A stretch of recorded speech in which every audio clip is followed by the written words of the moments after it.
Hey everyone. Now listen closely, have you ever fancied a wee trip to Scotland? Well, today we're uncovering the pros and cons of living in Glasgow in 2025. No fluff, just the facts, a bit like my show. Whether you're thinking of moving here, visiting, or you're just curious, stick around to find out what it's really like to call Scotland's largest city home. This city has a lot to offer, from its vibrant music scene to its friendly locals. It's a city that gets under your skin much like a good whiskey.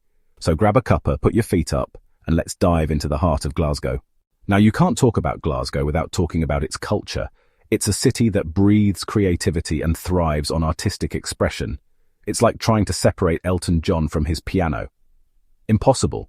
The city's musical heritage is deeply ingrained in its identity. Glasgow's a UNESCO City of Music, darlings. This prestigious title is a testament to its rich musical landscape. And let me tell you, the music scene here is absolutely electric. From underground gigs to massive festivals, the energy is palpable. Whether you're into indie bands, traditional folk music, or even opera, Glasgow has something for everyone. The diversity in musical genres is astounding. And the best part? There are live gigs happening every single night of the week. You can always find a place to enjoy live music, and let's not forget the festivals. These events bring the city to life with vibrant performances and cultural celebrations. From the Glasgow Film Festival to the Celtic Connections Music Festival, there's always something going on to keep you entertained. These festivals attract talent from all over the world. But it's not all about music, oh no. Glasgow's cultural scene extends far beyond that. Glasgow is home to some of the best museums and art galleries in the UK, many of which are completely free to enter. This makes art and history accessible to everyone. The Kelvingrove Art Gallery and Museum is a must-see, with its vast collection of art and artifacts. It's a treasure trove of cultural heritage. And if you're interested in science and technology, then the Riverside Museum is the place for you. It's an interactive experience that captivates visitors of all ages. It's home to everything from vintage cars to a reconstruction of a Glasgow street from the early 20th century. It's like stepping back in time. But what really makes Glasgow special is its people. The warmth and friendliness of the locals are unmatched. Glaswegians are known for their friendliness and their wicked sense of humour. They have a way of making you feel like part of the community. They're always up for a chat, and they'll make you feel right at home. Whether you're in a pub or on the street, expect a warm welcome. So if you're looking for a city with a vibrant culture and a warm welcome, then Glasgow should definitely be on your list. It's a city that truly has soul. Right, let's talk transport, shall we? Because in a city like Glasgow, you need to be able to get around efficiently and without any hassle. Glasgow is a bustling city with a lot to offer, and having a good transport system is key to making the most of it. Luckily, Glasgow's got a pretty good transport system. Whether you're a local or a visitor, you'll find it easy to navigate. Think of it as the Meryl Streep of public transport. Reliable, efficient, and always gets you where you need to go. It's a system you can count on. We've got two main train stations, Glasgow Central and Queen Street, which connect you to the rest of Scotland and the UK.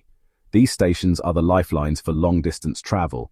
And if you fancy jetting off somewhere exotic, Glasgow Airport is just a short hop away. It's well connected and offers flights to numerous destinations.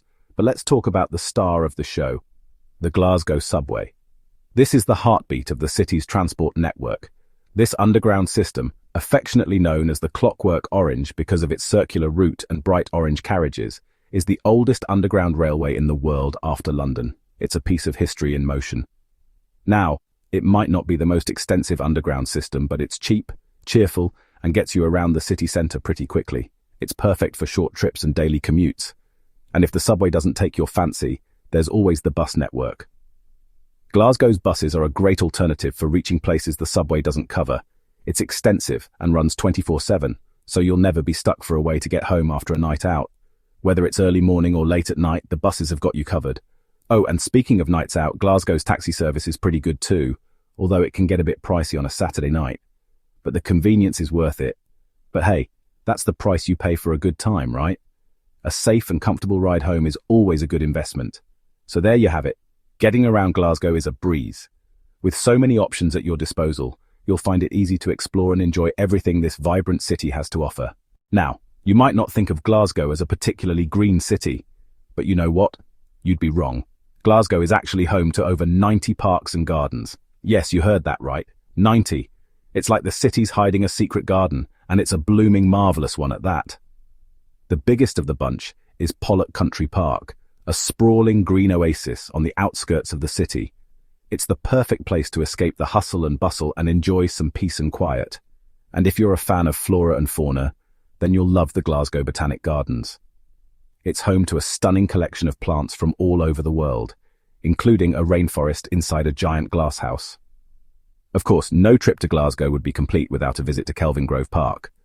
Situated right in the heart of the West End, it's the perfect place for a picnic, a game of frisbee, or a leisurely stroll. And if you're lucky, you might even catch a glimpse of the park's resident Highland cows. They're a bit like the Scottish version of the Queen's Corgis, fluffy, adorable, and always up for a photo opportunity. So there you have it. Glasgow is a city that's full of surprises, and its green spaces are just one of the many things that make it such a special place to live. All right, let's address the elephant in the room, shall we? The weather in Glasgow. Now, I'm not going to sugarcoat it, it rains a lot. We're talking over 170 days of rain a year, so if you're moving to Glasgow, pack an umbrella. Better yet, pack two, and a raincoat, and maybe some wellies, just to be on the safe side. But here's the thing about Glasgow, we don't let a little bit of rain get us down. In fact, we've learned to embrace it. We've even got a word for it. Drike. It's a wonderfully evocative word that perfectly captures the feeling of a grey, drizzly day in Glasgow. And as for the temperature, well, it's not exactly tropical. The average temperature in Glasgow is a rather chilly 9 degrees Celsius. So, if you're used to basking in the sunshine, then you might want to invest in a good winter coat. But here's the thing. Even though it rains a lot and it's not exactly warm, there's something quite magical about Glasgow in the rain. The city has a certain atmosphere on a rainy day that's hard to describe. It's cozy, it's atmospheric, and it's just, well, very Glasgow. Now, let's get down to the nitty-gritty, the practical challenges of living in Glasgow. Because let's be honest, no city is perfect, right? First up, housing. Glasgow has a lot of beautiful old tenement buildings which add to the city's charm.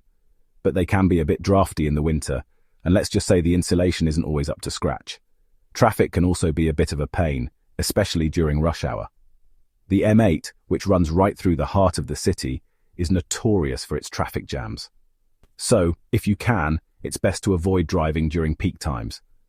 And while the subway is a great way to get around, it does have its limitations. It only runs from 6:30 in the morning to 11:30 at night, which can be a bit of a pain if you're a night owl. And it doesn't cover the entire city, so you might find yourself having to rely on buses or taxis at times. But you know what? These are just minor niggles in the grand scheme of things. Every city has its challenges, and Glasgow is no exception. But the good far outweighs the bad in this city. Last but not least, let's talk about the language barrier. It's one of those things that can be both amusing and a bit daunting at the same time. Now, I know what you're thinking. They speak English in Scotland, right? Well, yes, they do, but it's not always the English you might be used to. Technically, they do speak English. However, the way they speak it can be quite different from what you might expect. The Glaswegian accent can be a bit of a challenge for newcomers, even for someone like me who's been around the block a few times. It's a unique blend of sounds and rhythms. Imagine a cross between a foghorn and a bagpipe, with a few words thrown in that you won't find in any dictionary. It's a symphony of local flavour. That's the Glaswegian accent in a nutshell. It's rich, it's vibrant, and it's full of character. But don't worry, you'll get used to it. It might take a bit of time, but soon enough, you'll start to understand and even appreciate it. In fact, after a while, you might even find yourself picking up a few words and phrases yourself. It's all part of the experience. And once you've mastered the accent, you'll need to get to grips with the local slang. It's like learning a whole new language within a language. Glaswegians have a unique way of speaking, and they use a lot of words and phrases that you won't hear anywhere else. It's colourful and full of life. For example, wee means small, ginger means fizzy drink, and messages means groceries. These words add a special touch to everyday conversations. It's all part of the charm of living in Glasgow. The language, the accent, the slang, it all makes the city what it is. But here's the thing. Even if you don't understand a word they're saying, Glaswegians are some of the friendliest and most welcoming people you'll ever meet. Their warmth transcends words. They're always happy to help, and they'll go out of their way to make you feel at home. Their hospitality is second to none. So don't be afraid to strike up a conversation with a local. You might be surprised at how much you can learn and share. You never know, you might just make a new friend for life. The connections you make here can be truly special. So what's the verdict? Is Glasgow the city for you? Well, if you're looking for a city that's bursting with culture, history, and personality, then the answer is a resounding yes. Glasgow is a city that has something for everyone. Whether you're a culture vulture, a foodie, a history buff, or just someone who enjoys a good night out, you'll find it all here in Glasgow. Yes, it's got its quirks, like the weather and the occasional encounter with a deep-fried Mars bar, don't ask. But that's all part of its charm. Glasgow is a city that's not afraid to be itself, and that's what makes it so special. So, if you're up for an adventure and you're not afraid of a little bit of rain or a strong accent, then I urge you to come and experience Glasgow for yourself. You won't be disappointed.